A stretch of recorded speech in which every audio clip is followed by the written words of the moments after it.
kamu berlatih, pasti bisa.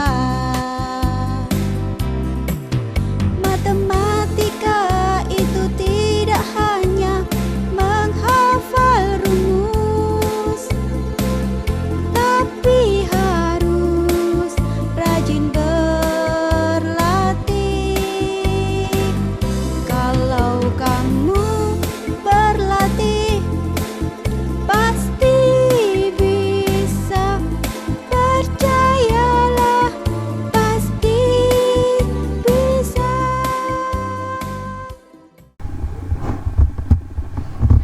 Assalamualaikum warahmatullahi wabarakatuh. Apa kabar anak Umi semua? Semoga anak Umi dalam keadaan sehat walafiat. Kali ini kita akan belajar matematika. Kita akan membahas tentang materi garis dan sudut. Sebelumnya anak-anak Umi pasti waktu di SD sudah mempelajari tentang garis dan sudut. Kali ini kita akan memperdalamkannya. Sebelum kita memasuki materinya, di sini Umi akan membahas tentang kompetensi dasar dan tujuan pembelajaran yang akan kita capai.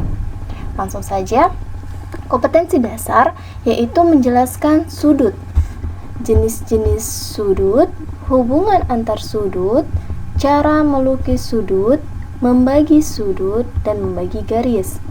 Adapun tujuan pembelajaran yang akan kita capai, bahwasanya peserta didik dapat menjelaskan garis dan kedudukan dua garis. Yang kedua, menjelaskan sudut dan jenis-jenis sudut. Oke, langsung saja kita masuk ke pembahasannya. Pertama, kita akan bahas tentang garis. Sebelum kita bahas garis, kita harus tahu apa itu konsep titik, garis, dan bidang. Pertama, kita masuk dulu. Apa itu titik?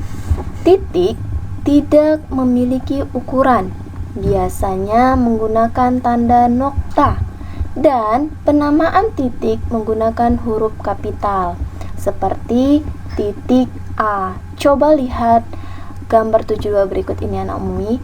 Sini ada tanda nokta, baru ada huruf kapital A, berarti namanya titik A. Kalau di sini kita letak D, berarti namanya titik B.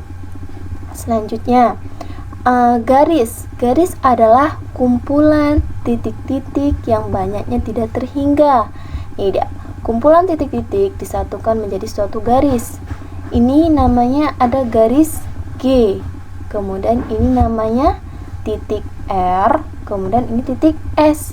Jadi bisa kita sebut ini namanya garis G atau garis RS. Selanjutnya di sini ada namanya bidang. Bidang datar merupakan suatu daerah yang panjang dan lebarnya tak terbatas. Berarti ini bidang. Di dalam bidang ini ada namanya alfa. Berarti namanya bidang alfa. Bisa kita sebut karena di sini ada titik L, titik K, titik M. Berarti ini bisa kita sebut namanya bidang KLM. Oke, lanjut ke materinya. Yang kedua adalah kedudukan dua garis. Kedudukan dua garis di sini ada 4 jenis. Yang pertama, kedua garis berpotongan. Oke, dikatakan kedua garis berpotongan jika diberikan dua garis G dan L, maka kedua garis itu disebut berpotongan. Jika kedua garis memiliki satu titik persekutuan. Oke, satu titik persekutuan. Lihat. Oke, titik persekutuan kedua garis disebut sebagai titik potong garis. Di sini ada garis G, ini dia, ini namanya garis G. Kemudian di sini ada garis L. Mereka bertemu di titik P. Berarti titik P ini merupakan titik persekutuan atau titik potong garis.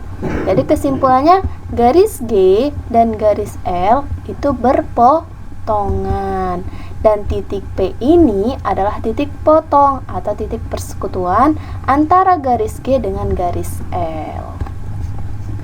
Lanjut, yang kedua ada kedua garis berhimpit. Berarti ada dua garis yang berhimpit.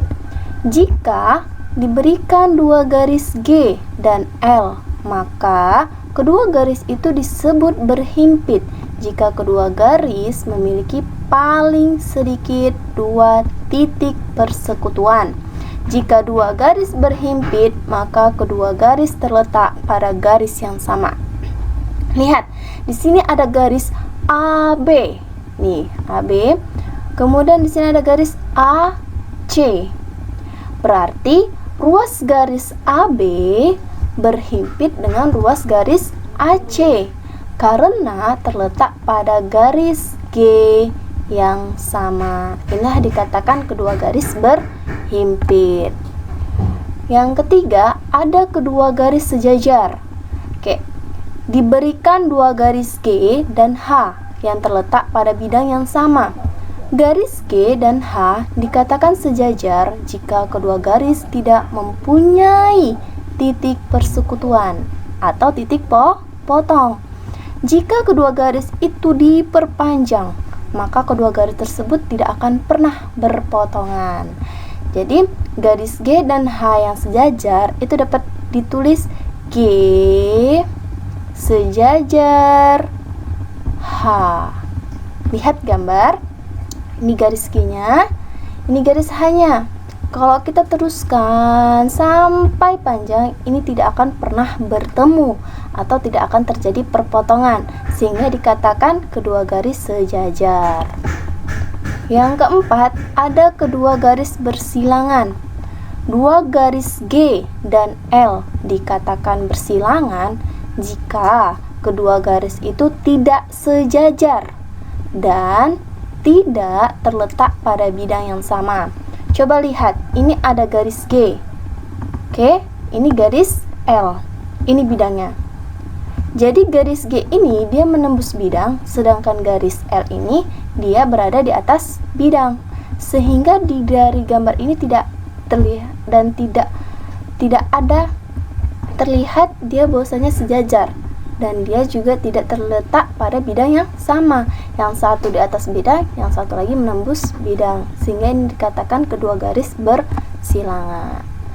Oke, itulah tadi pengertian dari garis dan kedudukan dua garis. Sekarang kita akan masuk ke tugas pertama. Di sini ada tugas pertama yang memberikan. Ini gambar apa? Gambar kubus. Apa katanya? Perhatikan gambar kubus berikut. Yang ditanya, misal nomor 1, kedudukan garis AB dan CD adalah, coba lihat, ini ada garis AB, kemudian ini ada garis CD. Anami lihat, garis AB dan garis CD ini masuk ke dalam kedudukan garis yang dianya berpotongan kah? Atau dia sejajar kah? Atau dia berimpit kah? Atau dia bersilangan? Oke, anak Umi bisa lihat dari gambar dia dalam kategori yang mana, kemudian anak Umi jawab berdasarkan penjelasan Umi sebelumnya tadi. Jadi anak Umi buat dulu soalnya dan jangan lupa buat jawabannya. Kerjakan di buku tugas anak Umi masing-masing dan buat tanggal berapa dikerjakan, dan selanjutnya kerjakan nomor 2 dan 3 sama halnya seperti nomor 1.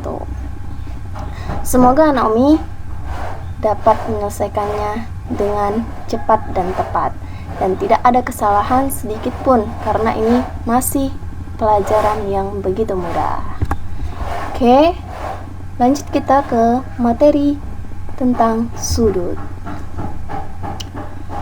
Sini Umi akan membahas tentang sudut. Tadi kita sudah bahas tentang garis.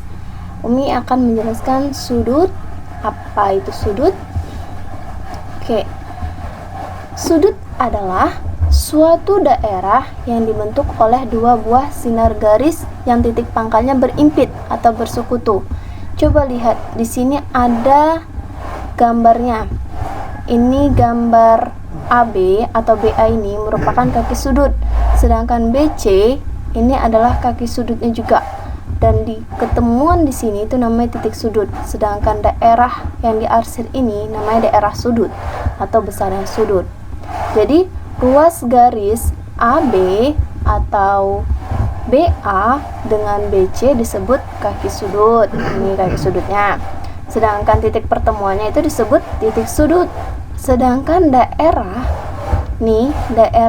ABC ini namanya disebut daerah sudut atau besar sudut ABC. Oke, jadi sudut itu dinotasikan dengan lambang seperti ini. Kemudian kalau kita buat misalnya kayak ini, sudut ABC, berarti kita buat lambangnya. Oke, kemudian ABC. Kemudian misalnya sudut CBA, buat lambangnya CBA tanpa harus ada kata sudut. Yang sudut B berarti sudut B seperti gambarnya. Oke, Naomi. Selanjutnya kita akan bahas tentang jenis-jenis dari sudut. Yang pertama itu ada, sebelum masuk jenis-jenisnya, Umi mau tes dulu kemampuan Naomi. Di sini ada gambar. Pertanyaannya, ada berapa sudut pada gambar di bawah ini? Lihat. Oke. Siapa yang bisa tahu ada berapa nih? Dihasilkan. Oke. Kita tebak, pasti kalau kita lihat di, secara kasat ini pasti 3. 1, 2, 3. Oke, coba kita tes. Oke, pertama terbentuk sudut AOB katanya. Oke, benar. Kemudian terbentuk sudut AOC, baru terbentuk sudut AOD, berarti ada 3, sedangkan yang ini belum. Nanti kita masukkan lagi. Oke, ternyata ada sudut BOC, kemudian sudut BOD, kemudian sudut COD. Maka dari gambar ini menghasilkan ada 6 sudut, yaitu 1, 2, 3, 4, 5, 6. Oke, langsung masuk ke jenis-jenis sudut. Pertama itu ada sudut siku-siku. Sudut siku-siku nih bentuknya, yang dia besarnya itu 90 derajat. Kemudian ada sudut lancip. Nih bentuk sudut lancip. Sudut lancip ini besarnya itu di antara 0 derajat sampai 90 derajat. Artinya lebih besar dari 0 derajat dan lebih kecil dari 90 derajat. Yang ketiga sudut tumpul. Sudut tumpul nih dianya gambarnya. Sudut tumpul yaitu sudut yang besarnya lebih besar dari 90 derajat. Artinya dia lebih besar dari 90 derajat dan lebih kecil dari 180 derajat, tidak lebih dari 180 derajat. Berarti dia di antara 90 derajat dan 180 derajat. Sudut yang keempat adalah sudut lurus. Ini dah, lurus dianya. Set. Jadi sudut lurus ini yaitu sudut yang besarnya 180 derajat. Sudut yang terakhir sudut refleks. Sudut refleks itu ini dia. Sudut refleks itu adalah sudut yang besarnya antara 180 derajat dan 360 derajat. Dia berada lebih besar dari 180 derajat dan lebih kecil dari 360 derajat. Oke. Dan terakhir pembahasan kita adalah mengukur besarnya sudut. Kita tahu Naomi bisa melihat jam dinding. Jam dinding itu berbentuk lingkaran.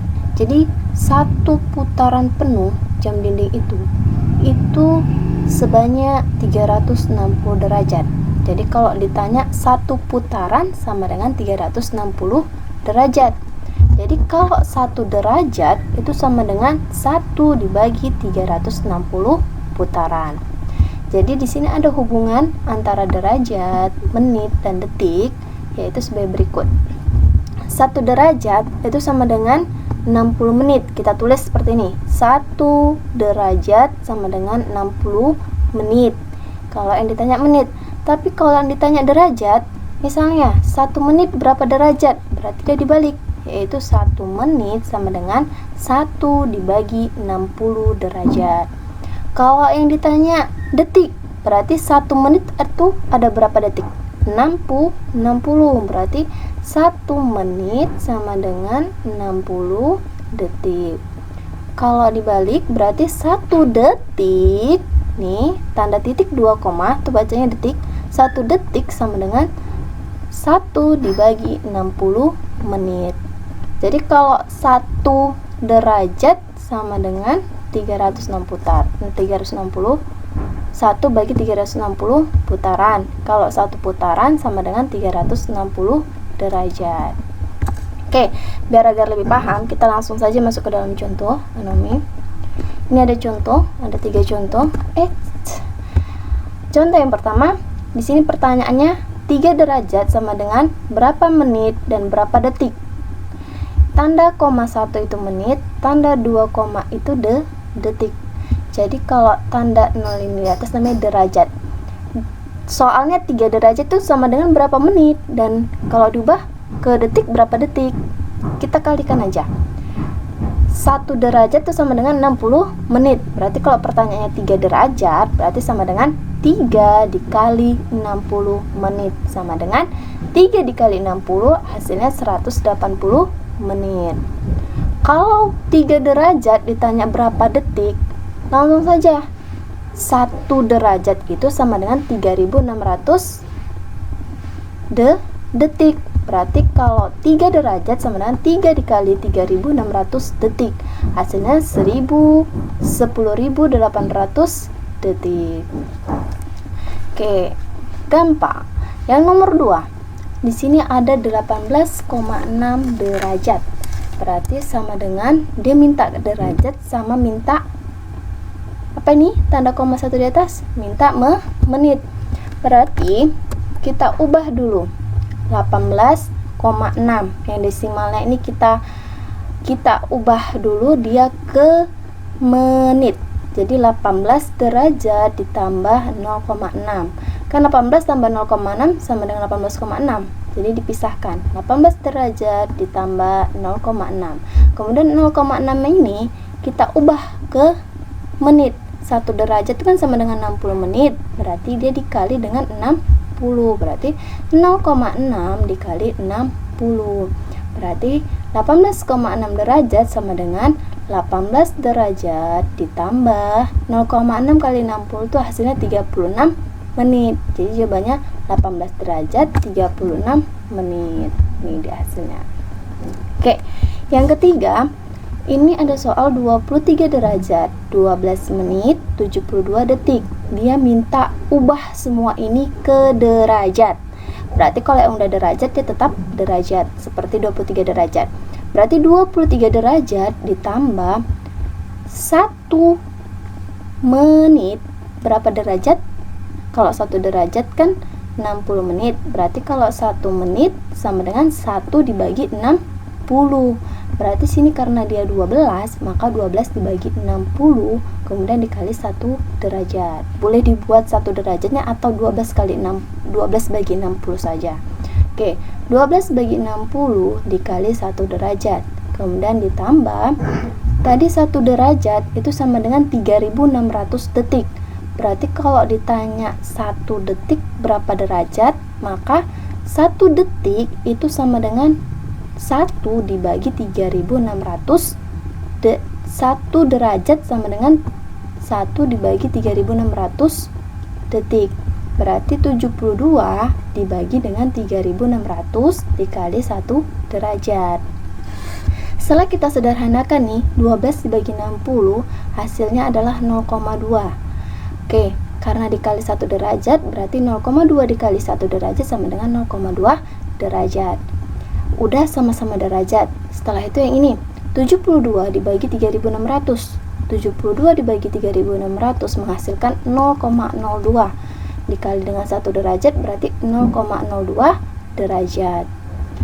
Udah sama-sama bentuknya derajat, tinggal langsung kita tambahkan aja. 23 ditambah 0,2 ditambah 0,02 menghasilkan 23,22 derajat. Oke, gampang kan Naomi? Sangat gampang. Kalau kita sudah paham tentang waktu, yaitu misalnya 1 derajat itu sama dengan 60 menit, 1 derajat itu sama dengan 3600 detik, maka tinggal dibalik aja. Kalau ditanya 1 menit sama dengan 1 dibagi 60 derajat. Kalau ditanya 1 detik berapa derajat, maka sama dengan 1 dibagi 3600 derajat. Jadi kalau 1 detik itu sama dengan 1 dibagi 3600 derajat. Oke, untuk melatih kemampuanmu, ini Umi kasih tugas kedua. Oke, tugas kedua ini ada 3 soal juga, sama seperti tugas yang pertama. Di sini ada nomor 1, katanya hasil dari 3 derajat 42 menit ditambah 4 derajat 23 menit. Maka anak Umi ubah ke dalam derajat dan menit. Artinya tinggal gampang, tambahkan aja yang derajat ke derajat, yang menit ke menit. Ingat, menit hanya 60. Kalau udah 60 menit, dia bisa langsung ubah ke derajat. Oke, 60 menit kan 1 derajat sama dengan 60 menit. Jadi kalau udah 60 menit itu sama dengan 1 derajat. Oke, yang kedua, hasil dari 15 derajat sama dengan berapa menit, berapa detik. Oke, Umi minta ini diubah ke menit dan detik. Oke, anak Umi. Yang ketiga, sudut yang dibentuk oleh jarum panjang dan jarum pendek pada pukul 2:27 adalah, jadi anak Umi buat ini dia termasuk sudut tumpul kah, sudut lancip kah, sudut refleks, atau sudut siku-siku, dan yang lain sebagainya. Jadi menurut anak Umi jam 2:27 dia dalam kategori sudut yang mana? Oke. Semoga anak Umi bisa menyelesaikannya dengan penuh semangat dan benar. Oke, tugas 1 dan tugas 2 ini sama halnya dikerjakan di buku latihan. Jangan lupa tulis soal, tulis tanggalnya kapan dikerjakan, dan dijawab dengan teliti. Setelah itu kirim jawabannya ke WA Umi dan foto saat kamu lagi mengerjakan tugas didampingi oleh orang tuamu. Umi harap kamu bisa mengerjakannya tidak lewat dari waktu yang sudah Umi tentukan. Oke, sekian dari Umi. Semoga anak Umi tetap semangat. Ingat kata-kata Umi, belajar matematika menambahkan semangat, gagah berani dalam pikiran. Jadi semangat terus dalam belajar dan jangan pernah untuk merasa lelah. Oke, wassalamualaikum warahmatullahi wabarakatuh.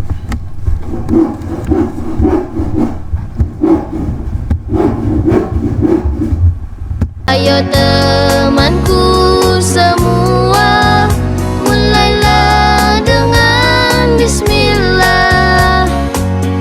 Sungguh indahnya belajar dan berdoa. Shalala, sungguh indahnya menggapai cita-cita. Betapa indah belajar dan berdoa. Shalala, betapa indah menggapai cita-cita. Hai teman-teman. Ya. Kalau belajar itu harus bersungguh-sungguh loh. Kalau bersungguh-sungguh pasti akan sukses. Betul atau tidak? Betul. Setuju? Setuju. Sekali lagi, setuju? Setuju. Hai kawan, mari bersama